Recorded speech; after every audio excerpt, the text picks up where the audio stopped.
ናትናኤል ድምፂ ናይ ሜላት ስለ ዝጠፍኦ ተዓፂያ ከይትኸውን ኢሉ ሞባይሉ ካብ እዝኑ ኣውሪዱ ናብ ቅድሚት ኣምፅኣ ከም ዘላ ድማ ኣረጋገፀ።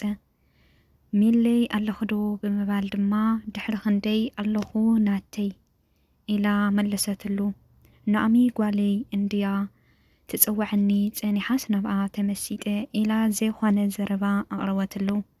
ናትናኤል ድማ ሓቂ መሲሉ ዋው ብጣዕሚ ጽቡቕ እምበር ሕጂ ደኣ ጎቢዛተልኪ እንድያ ካልአይትኺ ረኺብኪ ጽምዋ የለን ገለ የለን ብምባል መለሰላ። ሚላት ድማ ኣታ ናይ መወዳእታ ዝተፈላለናላ መዓልቲ ኣብ ሂወተይ ዘይረሳሓ እያ።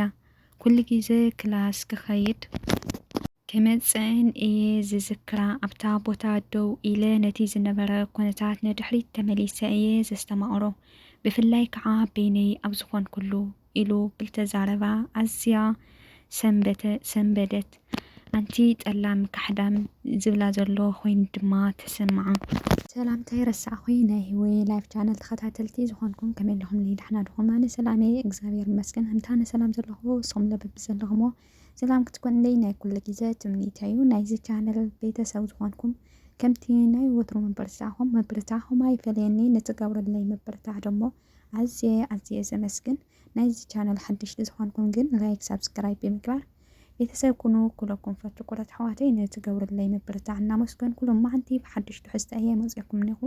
እቲ ትሕዝተይ ድማ ኣብ ዝሓለፈ ክሳብ 5 ክፋል እናፍቀርኩ ተኸታታሊት ዛንታ ሒዘልኩም ዝቐርብ ነይረ እኒሁሎም ድማ ብሃንቀውታ ተፅበይዋ እንዳ ኣፍቀርኩ ተኸታታሊ ዛንታ 6 ክፋል ሒዘልኩም መፅአ እኒኹ። ናብኣ ከብለኩም ክሳብ መጨረሻ ሓበርኩምኒ ፅንሑ። ተኸታታሊት ዛንታ እንዳ ኣፍቀርኩ 6ይ ክፋል። ኣብ ዝሓለፈ ክፋል ሜላት ንስድራኣ ክትብል ኣብ ዘይደልየቶ ከም ዝኣተወትን ሰብኣያ እውን ሸቃጣይ ከም ዝኾነ ኣብ ሓደራ ሕጉስቲ ከም ዘይኮነት ንናቲ ከም ዘዕለለቶን ርኢና ነርና። እኒሆ 6ይ ክፋል ነዚ ይመስል። ናትናኤል ሞባይሉ ምስ ሓፀወ ኣብ መደቀሲኡ ኮይኑ ሚለይ ኣነ ዝሓስቦስ እምበር ከልእ እዩ ነይሩ። እንታይ እሞ ይገበር እቲ ኩሉ ዘሕልፎ ክዝከር ጀሚረ። ጽባሕ ክድውለልኪ ኢልዋ ስለ ዘይደወለላ ኣብ ሳልስቱ ባዕላ ደወለት። ሞባይሉ ብምቕባል ከዓ ሚለይ ከመይ ውዒልኪ ይቅርታ ትማሊ ስራሕ ስለ ዝነበርኩ ኣይጠዓመንን በላ። ፀገም የብሉን ናተይ ስራሕኸ ከመይ ኣሎ ብምባል ሓተተቶ። ደሓን እዩ ስራሕ ሕጂ ደኣ ሻቆለተይ የዕሪፉ እንድዩ ዋላ እኳ ከምቲ ዘይሓሰብክዎን ከምቲ ዘይደለኽዎን ይኹን በይ ንዓኺ ብምርካበይ ግን ዕረፍቲ እዩ ንዓይ በላ። ሜላት ኣብ ውሽጣ ገለ ተሰሚዕዋ። ኣየ ናተይ ንዓኻ ዕረፍቲ ክኸውን ይኽእል እዩ ንዓይ ግን እንኳዕ ውሽጠይ ኣቲኻ ኣይተሪኦ ወሲነ ርሲዕካ ነፍሰይ ባዕላ ትፈልጥ ንስድራይ ክብል ኣብ ዝወሰንኩሉ ኣትየ ነይረ። እንተህዚ ግን ውሽጠይ ኢላ እያ ትዛረብ። ናትናኤል ድምፂ ናይ ሜላት ስለ ዝጠፍኦ ተዓፅያ ከይትኸውን ኢሉ ሞባይሉ ኣብ እዝኑ ኣውሪዱ ኣብ ቅድሚ ኣምፂኡ ረኣያ ከም ዘላ ምስ ኣረጋገፀ ከዓ ሚለይ ኣለኹ ዶ በላ። ድሕሪ ክንደይ ኣለኹ ናተይ በዚ እንድያ ናኦሚ ጓለይ ትፅውዕ ፀኒሓስ ተመሲጠ ክሪኣ ፀኒሐ ዘይኮነ ኣብ ኣፋ ዝምፀላ ዘረባ ተዛረበት። ዋው ብጣዕሚ ፅቡቕ እምበር ሕጂ ደኣ ጎቢዛተልኪ እያ ካልአይ ተረኺብኪ ጽምዋ የለን በላ። እወ ድሓን እዩ ካብኡ መቸም በለቶ። ሚለይ እታ ናይ መወዳእታ ዝተፈላለናላ መዓልቲ ኣብ ሂወተይ ዘይረሳሓ እያ። ኩሉ ግዜ ክላስ ክኸይድ ክመፅን እየ ዝዝክራ። ኣብታ ቦታ ደው ኢለ ነቲ ዝነበረ ኩነታት ንድሕሪት ተመሊሰ ዘስተማቕሮ። ብፍላይ ከዓ በይነይ ኣብ ዝኾን ኩሉ ከይተረድአኒ ነዊሕ ደቓይቕ እየ ደው ዝብል ትፈልጢ ብምባል ሕቶ ፈጠረላ።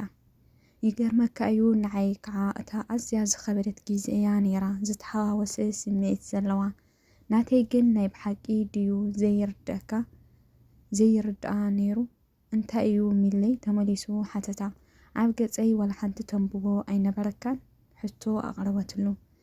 ናቲ እዋይ ሚለይ ዋላ ደኣ ዘንብቦ ይንበረኒ እምበር ሙሉእ ብሙሉእ ግን ኣይኮነን ጌጋ ንባብ የንብብ ከይህሉ ፈሪሄ ድሓር ከዓ ጓል እንተ ኣፍቂራትካ ጥራይ ኣይኮነን ሓልዮታ ተርእየካ ወላ ከም ሓዋ እንተሪኣትካ ከይበቐቐት እያ ሓልዮታ ትልግሰልካ ዝብል እምነት ነይሩኒ በልክዋ። ድሓር ከዓ ትፈርሕ ኢኻ ቤጃኺ ንሓደ ሰብ ካብ ኣፍቂርካዮ ሕቆኻ ምስ ትህቦ ዘለካ ፍቕሪ ቀቢርካ ቦታ ዘለትካ ምቕፃል እያ ትምረፅ ሚለይ በላ። እቲ ካባኺ ዝነበረ ብዕፅፊ ኣባይ ነይሩ እዩ ፈራሕ ኣይሞተ ተባዕ ኣይሞተ ላንጋላንጋ ሞተ ድዮም ዝብሉ ዓበይቲ እቲ ዝፈረሕናዮ ከዓ ኩሉ ኣይተረፈን እዋ ብምባል ድምፁ ተቆራረፀ። ሜላት ድማ ናተይ ኣየና እዩ ዝፈራሕካዮ ሕቶ ኣቕረበትሉ። መቸም ኩሉ ነገር ምስ ሓለፈ ክትዕልለሉ ጥዑም እዩ ከምቲ ዝበልኩኺ እታ ዝተፈላለልናላ መዓልቲ ሕማቕ መዓልቲ እያ ነይራ። ብሓንሳብ ኣብ ሓንቲ ደቃይቕ ዘይተፀበኽዎ ንዓኽን ፍቕረይን ኣኽሲራትኒ። ናተይ ሕምቀት ክኸውን ይኽእል እዩ ድፋር ብዘይምዃነይ ኣብታ መዓልቲ ግን ዘለኒ ሓይሊ ኣኻኺበ ሕቶ ፍቕረይ ከቕርበልኪ ሕማቕ ይኹን ጽቡቕ ከዓ መልስኺ ክሰምዕ ተዳልየ እየ መፅእ።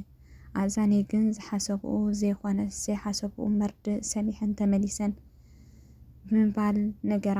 ሜላት ሞባይላ ኣብ እዝና ኣልጊባ ብዘይ ዝኾነ ድምፂ ስቕ ኢላ ትሰምዕ ነበረት። ንኸዛረብ እውን ዓቕሚ ኣይነበራን። ይዒንታ ንዘረባ ናብ ናትናኤል ምስ ሰማዓ ዘይቋረፅ ዛራ ማይ እየን ንብዓት ዘውሕዛ ነይረን። ናትናኤል ድማ ሜላት ትፈልጢ ዋላ ሽዑ ዝጉረዶብ ይኸይድ ኣለኹ ምስ በልክኒ ንኸትርፈኪ ብዙሕ ፅዒረ ኣይተረፍክን ግን በላ። ካባይ ብኣካል ትፍለይ ዘለኺ ጥራይ እምበር ካብ ልበይ ክትፍለይ ኣይሓሰብክዎን። ብዝኾነ መንገዲ ዳግማይ ነራኸብ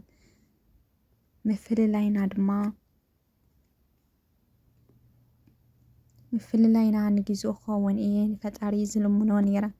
እንታይ እሞ ሂወት ከምቲ ትደልዮ ኣይትኸደልኻን እያ ከምቲ ዝኾነልካ ስቒልካ ምቕፃል እዩ። ኣብርሃም ኣፈወርቂ 7 ግዜ ወዲቕካ 7 ግዜ ትትስእ ድዩ ዝበለ። ኣብ ሂወትካ ተፍቅሮ ተፍቅር ትፍቀር ትጥለም ትጠልም ትስሕቕ ትበኪ ትወድቕ ትትስእ ትፈላለ ትራኸብ እውን ኩሉ መስርሕ ሂወት ክሳዕ ዝኾነ ክትቅበሎ ጥራይ ዘለካ ብምባል ተናገራ። ነዚ ምስ ሰምዐት ሜላት ጠላም ዝብላ ዘሎ ኮይኑ እዩ ዝተሰምዓ። ብክንደይ ተኸራኺራ ንኸይሰምዓ ዓቂባቶ ዝነበረት ስዒርዋ ሂቕ ኢላ ብዓውታ በኸየት። ናትናኤል ሰንቢዱ ሚለይ እንታይ ኮንኪ ትበኺ ኣለኺ ምስ በላ ዝገደደ ወሲኻትሉ። ብዘይ ዝኾነ መልሲ ከዓ ሞባይላ ዓፅያ ደጋጊሙ እንተደወለ ዝቕበሎ ኣይረኸበን። ክዛረብ ኣይነበረንን ማለት ድዩ? እዌ ኣነስ ከመይ ዓይነት ሰብ እየ ወደይ እናበለ ምስ ነብሱ ክበኣስ ጀመረ።